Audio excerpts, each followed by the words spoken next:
Alleluia, Alleluia, Alleluia, Alleluia.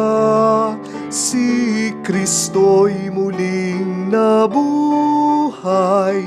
resurrexit sicut dixit.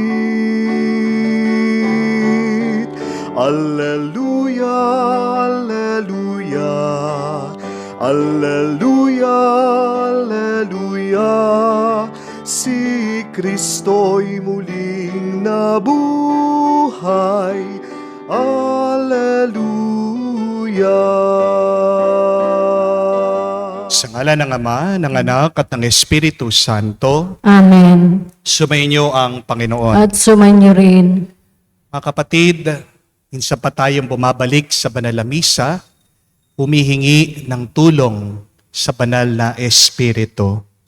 Sa mga pagkakataon na kung saan palagi tayong nag-iisip, pero nagkakamali tayo sa ating desisyon. Ito ay dahil hindi tayo ginagabayan ng Espiritu ng Diyos. Hingin natin muli ang kanyang tulong, naway ituro niya sa atin ang kagustuhan ng Diyos Ama para ang ating buhay ay maging mas pinagpala pa at tayo ay makiwangis, makamuka ni Kristo sa kanyang pagmamahal. Sa mga pagkakataon na kung saan hindi tayo naging mabuti, hindi natin pinaranas ang pagmamahal ng Diyos sa iba. Sa mga pagkakataon na kulang din tayo sa pasasalamat sa mga biyaya ng Panginoon, hilingin natin muli ang kanyang awa at kapatawaran para makita tayong kahit nakakaunti lang, maging karapat-dapat makatanggap sa mga banal na misteryo. Inaamin ko Sa makapangyarihang Diyos at sa inyo mga kapatid, na lubha akong nagkasala sa isip, sa salita at sa gawa at sa aking pagkukulang. Kaya'y sinasamo ko sa mahal na Birhen Maria, sa lahat ng mga anghel at ang mga banal, at sa inyo mga kapatid na ako'y ipanalangin sa Panginoong ating Diyos. kaawaan tayo na makapangyarihang Diyos, patawarin tayo sa ating mga kasalanan at patnubayan tayo sa buhay na walang hanggan. Amen. Panginoon, kaawaan mo kami. Panginoon, kaawaan mo kami. Kristo, kaawaan mo kami. Kristo, kaawaan mo kami. Panginoon, kaawaan mo kami. Panginoon, kaawaan mo kami. Manalangin tayo. Ama naming makapangyarihan, kami naway maging lalong masigasig sa pagdiriwan ngayon ng iyong pag-ibig. Sapagkat sa panahong ito ng pagkabuhay, higit naming nalalaman na mga hinango mo sa dilim ng kasalanan ay katibayan ng iyong pagkamaasahan.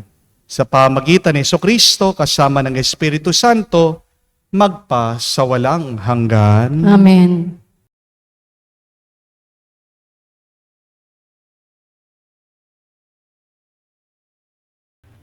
Pagbasa mula sa mga gawa ng mga apostol. Noong mga araw na iyon, si Felipe ay inutusan ng isang anghel ng Panginoon. Pumunta ka agad sa timog, sa daang patungong Gaza, mula Jerusalem. Ito'y ilang, kaya't naparoon si Felipe. Samantala, dumating naman ang isang Etiopeng eunuko. Siya ang tagapamahala sa lahat ng kayamanan ng Candace o reyna ng Ethiopia. Nagpunta siya sa Jerusalem at sumamba sa Diyos. Siya'y pauwi na noon, nakasakay sa kanyang karwahe at nagbabasa ng aklat ni Propeta Isaias. Sabayan mo ang sasakyang iyon, sabi ng Espiritu kay Felipe. Patakbong lumapit si Felipe at narinig niyang binabasa ng eunuko ang aklat ni Propeta Isaias. Kaya't tinanong niya ang eunuko, nauunawaan po ba ninyo ang inyong binabasa? Paano kong mauunawaan ito kung walang magpapaliwanag sa akin? Sagot nito. At si Felipe, inanyayahan niyang sumakay sa karwahe at umupo sa tabi niya. Ito ang bahagi ng kasulatang binabasa niya. Kung paanong walang imik ang tupa na dinadala sa patayan o ang kordero sa harap ng manggugupit, gayon din naman hindi siya nagbuka ng kanyang bibig. Siya'y hinamak at pinagkaitan ng katarungan. Walang maitatala tungkol sa kanyang mga inapo sapagkat kinitil dito sa lupa ang kanyang buhay. Sabihin mo nga sa akin, wika ng eunuko kay Felipe, sino ba ang tinutukoy dito ng propeta? Sarili ba niya o iba? Buhat sa kasulatang ito'y isinalaysay ni Felipe ang mabuting balita tungkol kay Jesus. Nagpatuloy sila sa paglalakbay at dumating sa isang lugar na may tubig. May tubig dito, sabi ng eunuko. Ako ba'y hindi pa maaaring binyagan? Sinabi sa kanya ni Felipe, maaari kung sumasampalataya ka ng buong puso. Sumagot siya, sumasampalataya ako na si Hesukristo ang anak ng Diyos. Pinatigil ng eunuko ang karwahe. Lumusong silang dalawa sa tubig at bininyagan siya ni Felipe. Pagkaahon nila sa tubig, si Felipe kinuha ng Espiritu ng Panginoon. Hindi na siya nakita ng eunuko na nagpatuloy naman sa kanyang paglalakbay na tuwang-tuwa. Namalayan na lamang ni Felipe na siya'y nasa Azoto. Mula roon, ipinangaral niya ang mabuting balita tungkol kay Jesus sa lahat ng bayang dinaraanan niya hanggang sa marating ang Cesarea. Ang salita ng Diyos. Salamat sa Diyos. Sangkalupaang nilalang, galak sa pooy isigaw. Sangkalupaang nilalang, galak sa puoy isigaw. Ang lahat ng bansay magpuri sa Diyos. Inyong iparinig, papuring malugod. Iningatan niya tayong pawang buhay. Di tayo bumagsak, di niya binayaan. Sangkalupaang nilalang, galak sa puoy isigaw. Lapit at makinig ang nagpaparangal sa Diyos, at sa inyo'y aking isasaysay ang kanyang ginawang mga kabutihan. Nung ako'y balisa, ako'y dumaing sa Diyos na dapat purihin. Handa kong purihin ng mga awitin. Sangkalupaang nilalang, galak sa puoy isigaw. Lapit at makinig ang nagpaparangal sa Diyos, at sa inyo'y aking isasaysay ang kanyang ginawang mga kabutihan. Nung ako'y balisa, ako ay dumaing sa Diyos na dapat purihin. Handa kong purihin ng mga awitin. Sangkalupaang nilalang, galak sa puoy isigaw. Purihin ang Diyos, siya'y papurihan. Yamang ang daing ko'y kanyang pinakinggan, at ang pag-ibig niya ay aking kinamtan. Sangkalupaang nilalang, galak sa puoy isigaw.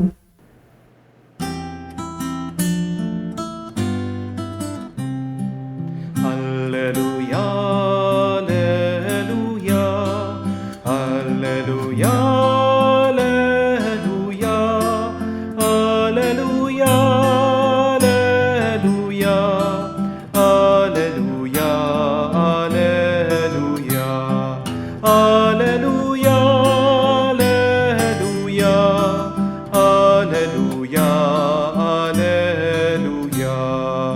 pagkaing dulot ng buhay ay si Jesus na poong mahal. Buhay natin siya kailanman. Hallelujah, hallelujah. Sumainyo ang Panginoon. At sumainyo rin. Ang mabuting balita ng Panginoon ayon kay San Juan. Papuri sa iyo, Panginoon. Noong mga panahong iyon, sinabi ni Jesus sa mga tao, walang makakalapit sa akin, maliban dalhin siya ng amang nagsugo sa akin. At ang lalapit sa akin ay muli kong bubuhayin sa huling araw. Nasusulat sa aklat ng mga propeta at sila'y lahat ay tuturuan ng Diyos. Ang bawat nakikinig sa Ama ay natututo ay lalapit sa akin. Hindi ito nangangahulugang may nakakita na sa Ama. Yaong nagmula sa Diyos ang tanging nakakakita sa Ama. Sinasabi ko sa inyo, ang nananalig sa akin ay may buhay na walang hanggan. Ako ang pagkaing nagbibigay buhay. Kumain ng mana ang inyong mga ninuno nang sila'y nasa ilang. Gayon may namatay sila.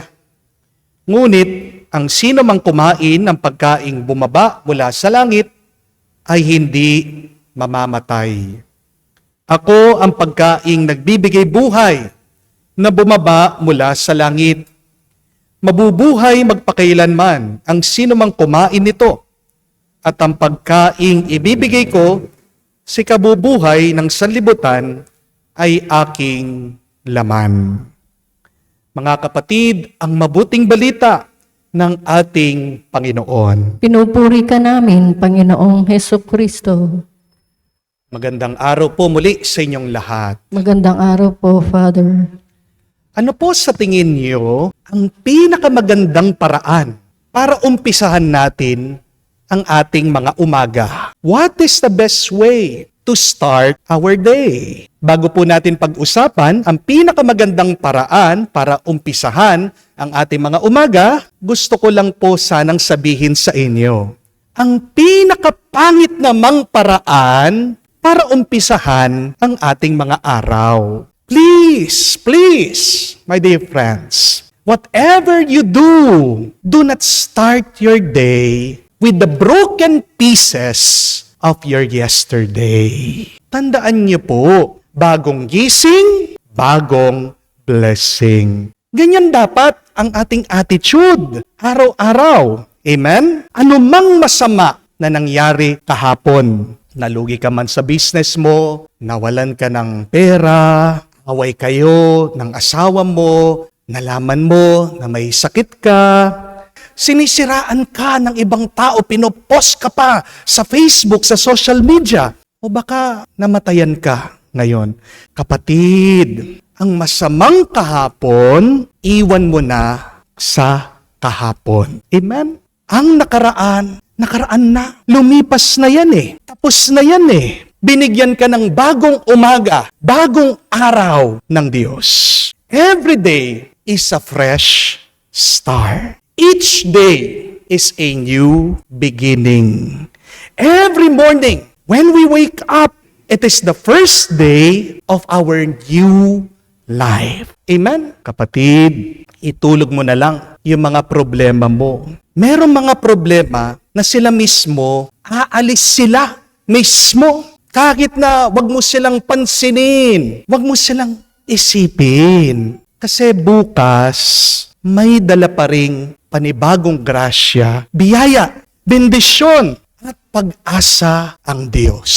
Amen? So, the worst way to start your day is to be resentful, to complain, to worry, to be angry. Please forget the bad yesterday. Clean your mind. How do you do that? By being thankful. Lumilinis po ang ating isip at puso sa pamamagitan ng pasasalamat. Binibigyan mo ng espasyo, ng lugar, ang positibong biyaya, grasya ng Diyos dahil kapag ikaw ay nagpapasalamat, binibigyan mo ng pansin at tuon yung mga mabubuting bagay na binibigay ng Diyos sa iyo ngayon. Amen? Isa pa pong magandang paraan para umpisahan natin ang ating umaga, ang ating araw. Ito po, yung tayo ay magpatulong sa banal na Espiritu. The best way to start the day is to be led by the Spirit of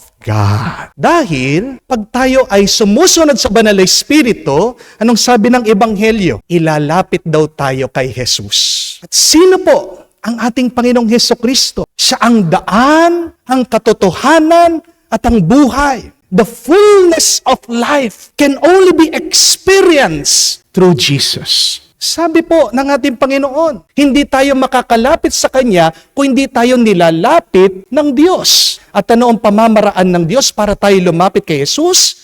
Ang Kanyang banal na Espiritu. Kaya nga, kung gusto mong mapuno ka ng buhay, ng gana, ng kaliwanagan, kapayapaan sa iyong kaisipan, magpatulong ka sa banal na Espiritu. Amen? Say, as you wake up every day, come, Holy Spirit. Come, Holy Spirit. Help me throughout this day. Kapatid, hindi ka magkakamali kapag nagpapatulong ka palagi sa banal na Espiritu. Amen? Tignan niyo po kung anong nangyari dito sa unang pagbasa, napakaganda. Si Felipe ay ginabayan ng banal na Espiritu. Dinala daw siya, nilapit siya doon sa Ethiopiang eunuko na nangangailangan ng pagtuturo, kaliwanagan doon sa kanyang binabasa sa banal na kasulatan. Nalilito daw itong opisyalis na ito. May binabasa siya. From the book of Isaiah, naguguluhan siya. Pero dahil sa pagsunod po ni San Felipe sa banal na Espiritu, napaliwanagan niya itong opisyalis, napagbago niya, nakonberte niya.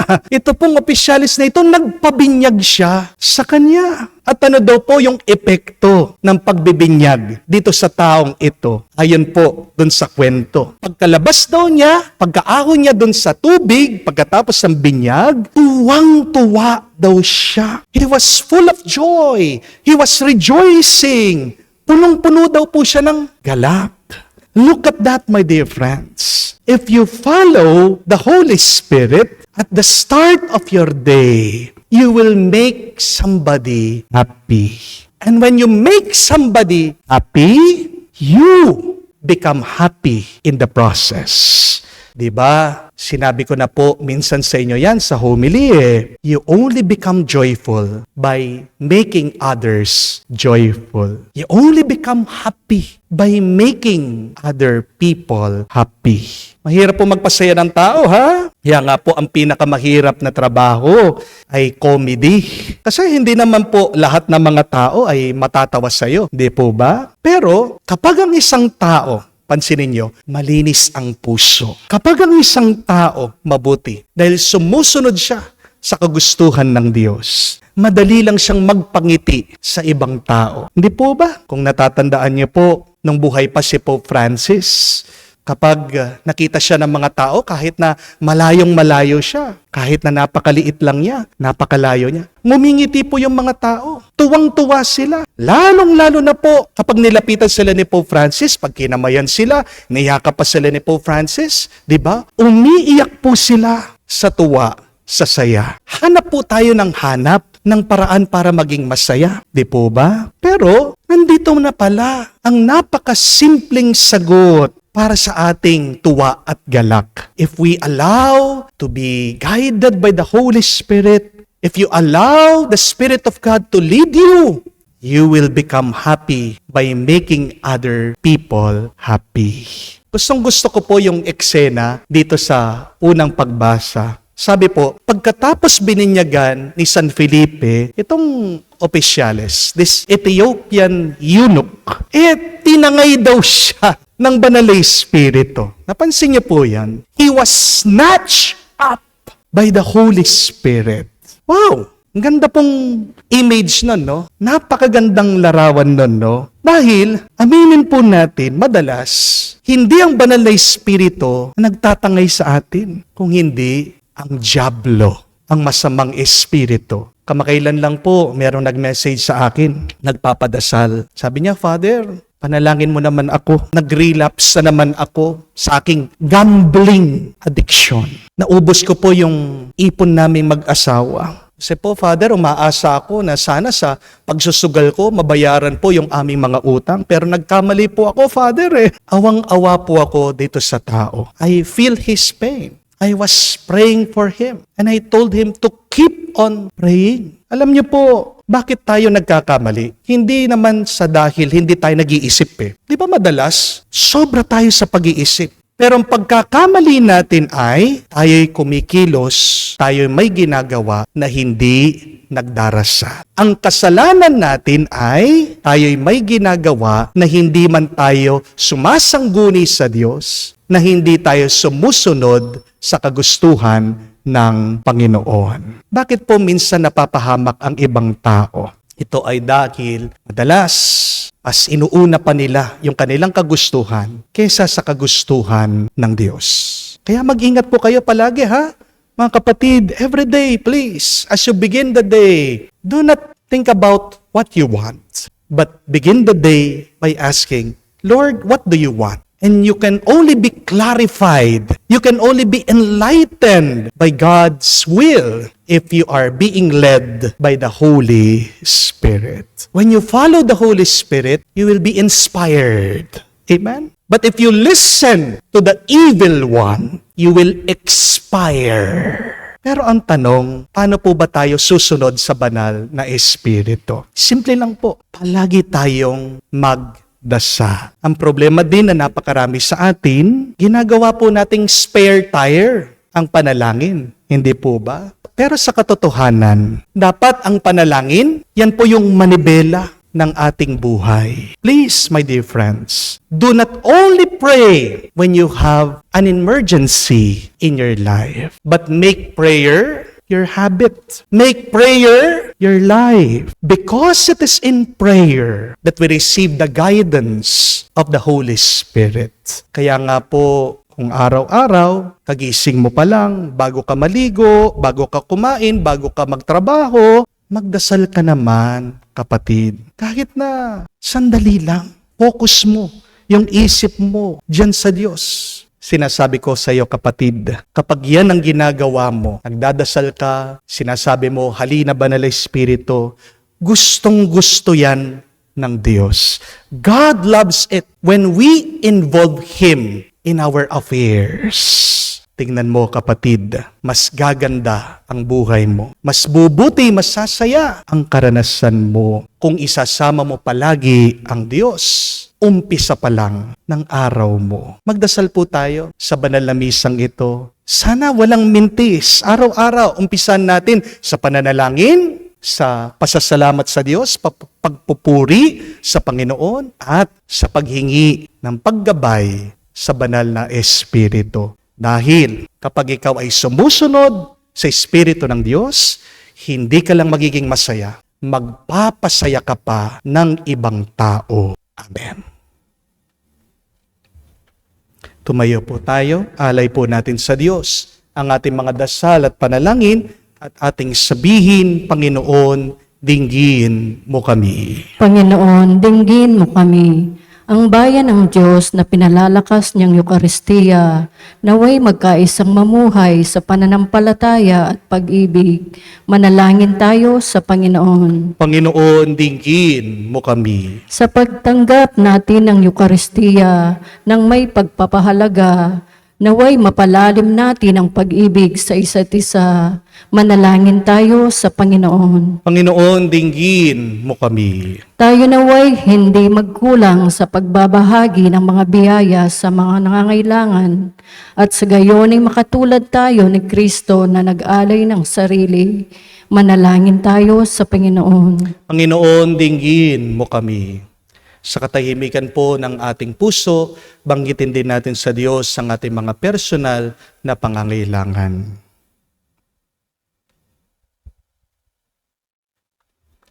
Ama naming makapangyarihan, patnubayan mo kami sa aming paglalakbay. Tulungan mo kaming lumakad sa daan ng iyong anak na si Jesus, na siyang tinapay ng buhay.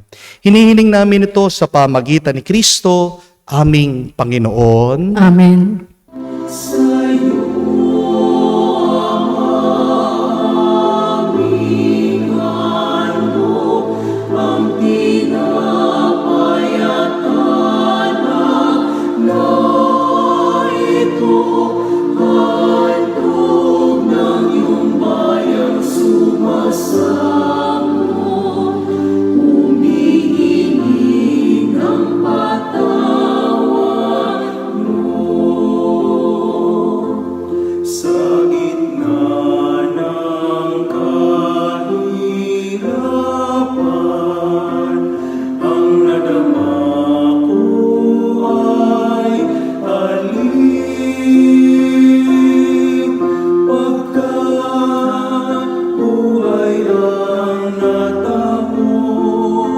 sa pagkako mo sa akin.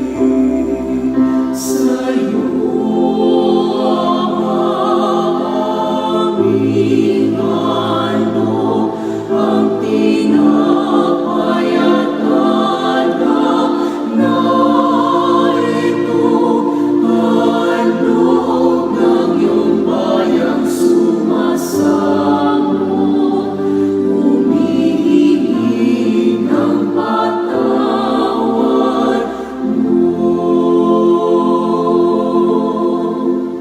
Manalangin kayo mga kapatid para ang ating mga paghahain ay kalugdan ng Diyos amang makapangyarihan. Tanggapin nawa ng Panginoon itong paghahain sa iyong mga kamay, sa kapurihan niya at karangalan at sa ating kapakinabangan at sa buong sambayanan niyang banal.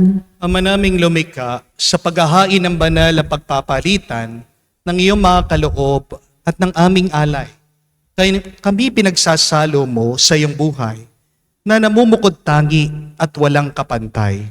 Pagkaloob mo ang aming pakikinabang, sa iyong pakikisamang aming maasahan. Siya ring umiiral sa aming pamumuhay araw-araw sa pamagitan ni Jesucristo kasama ng Espiritu Santo, magpa sa walang hanggan. Amen. Sumainyo ang Panginoon. At sumainyo rin. Itaas sa Diyos ang iyong mga puso at diwa. Itinaas na namin sa Panginoon. Pasalamatan natin ang Panginoong ating Diyos. Marapat na siya ay pasalamatan. Ama naming makapangyarihan, tunay nga marapat ikaw ang aming pasalamatan. Ngayon pinagdiriwang ang paghahain ng Mesiyas, ang maamong tupa na tumubos sa aming lahat. Naghahaing walang humpay, ang anak mong minahal, upang magkasalo-salo ang tanan sa piging ng iyong buhay. Hindi na mamamatay ang inihahain sa krus. Ang sa krus pinakoy buhay, lagi bilang handog. Kaya kaisa na mga anghel, nagsisiawit ng papuri sa iyo, nang walang humpay sa kalangitan. Kami nagbubunyi sa iyong kadakilaan.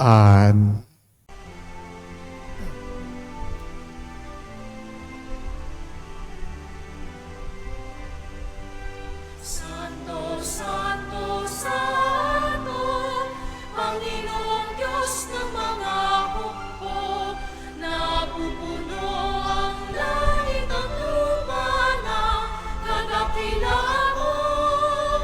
Hosana, Hosana, sa kaitaasan, pinagpala ang naparirito sa ngalan ng Panginoon. Hosana, Hosana, sa kaitaasan. Hosana, Hosana, sa kaitaasan.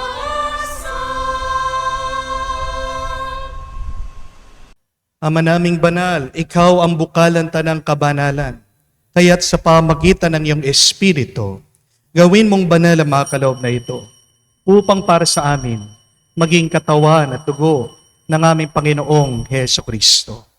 Bago niya pinagtiis ang pusang loob na maging handog, hinawakan niyang tinapay, pinasalamatan kanya, pinaghati-hati niya iyon, inabot sa kanya malagad at sinabi, tanggapin ninyong lahat ito at kanin, ito ang aking katawan, na ihahandog para sa inyo.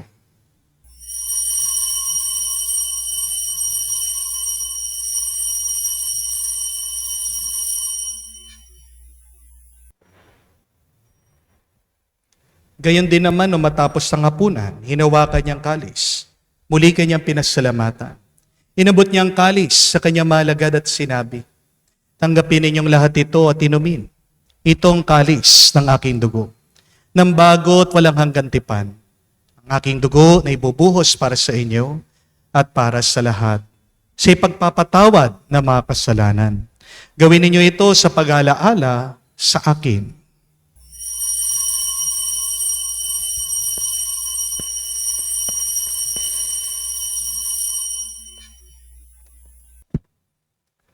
Ang misteryo ng pananampalataya.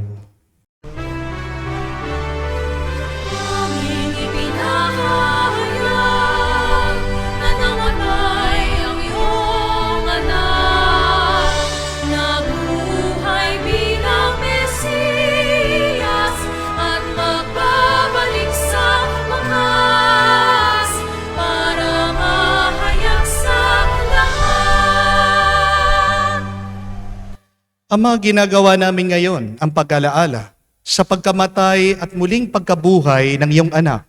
Kaya tinialay namin sa iyong tinapay nagbibigay buhay at ang kalis na nagkakalob ng kaligtasan. Kami nagpapasalamat dahil kami yung minarapat na tumayo sa harap mo para maglingkod sa iyo. Sinasamo namin kami magsalo-salo sa katawan at dugo ni Kristo ay mabuklod sa pagkakaisa sa pamamagitan ng Espiritu Santo. Amalingapin mong iyong simbahan, laganap sa buong daigdig. Puspusin mo kami sa pag-ibig. Kaisa ni Florentino, aming arsobispo at ng Tanang Kaparian. Alalahanin mo rin si Francesco na tinawag mo na sa daigdig na ito. Nung siya'y binyagan, siya'y nakaisa ni Kristo sa pagkamatay. Ngayon siya'y pumanaw, naway nakaisa siya ni Kristo sa pagkabuhay. Alalahanin mo rin ang aming mga kapatid na nahimlay may pag-asang sila'y muling mabubuhay. Gayon din naman lahat ng mga pumanaw. Kawan mo't sila't patuloyin sa iyong kaliwanagan. Kawan mo't pangidapatin kaming lahat, makasalo sa iyong buhay na walang wakas. Kaisa na mahal na Birhen Maria, Ina ng Diyos. Kaisa ni San Jose, ang kanyang malwalhating kabiyak. Kaisa ng mga apostol, lahat ng mga banal, na namuhay dito sa daigdig, nakalugod-lugod sa iyo. May pagdiwang nawa namin, pagpupuri sa ikararangal mo, sa pamamagitan ng iyong anak, aming Panginoong Hesu Kristo. Sa pamamagitan ni Kristo, kasama niya at sa Kanya, ang lahat ng parangal at papuri ay sa iyo, Diyos Ama, makapangyarihan, kasama ng Espiritu Santo, magpasawalang hanggan. Amen, Amen, Amen. Sa nakakagaling na utos sa turo ni Jesus sa Panginoon natin na Diyos, ipahayag natin ang lakas loob.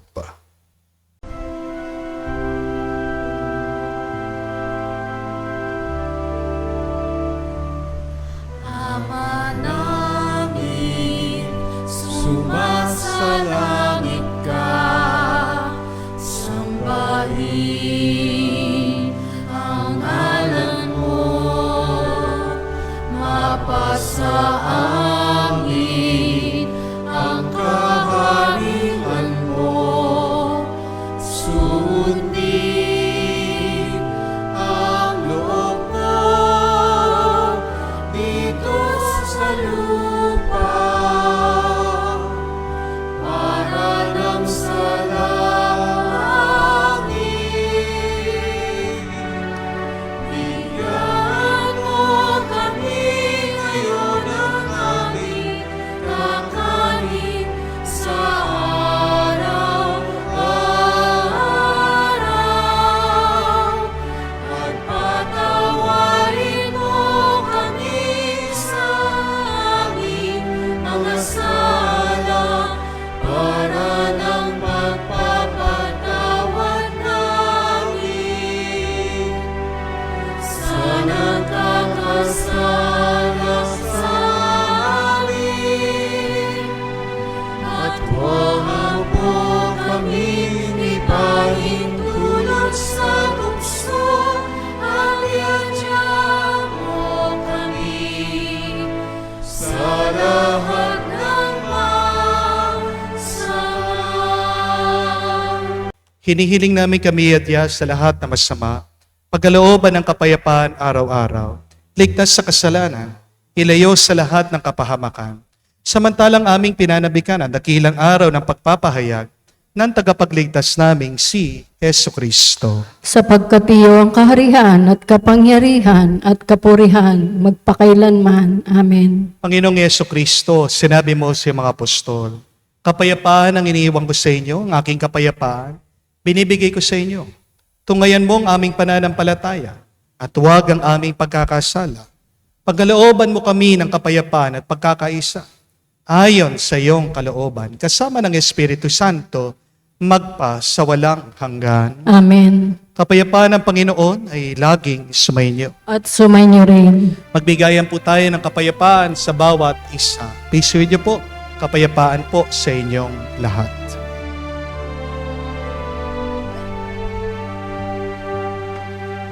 Cordero ng Diyos na nag-aalis ng mga kasalanan ng sanlibutan, maawa ka sa amin. Maawa ka sa amin. Cordero ng Diyos na nag-aalis ng mga kasalanan ng sanlibutan, maawa ka sa amin. Maawa ka sa amin.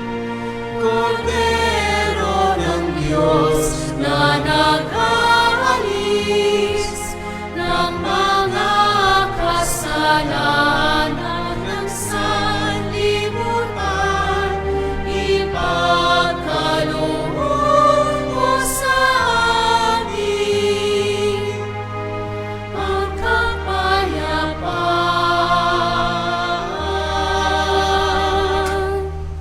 Mga kapatid, naririto ang ating Panginoong Jesucristo, ang Kordero ng Diyos. Siya nag-aalis sa mga kasalanan ng sanlibutan. Mapalad tayong lumalapit sa piging ng Kordero. Panginoon, hindi ako karapat-dapat na magpatuloy sa iyo. Ngunit sa isang salita mo lamang ay gagaling na ako.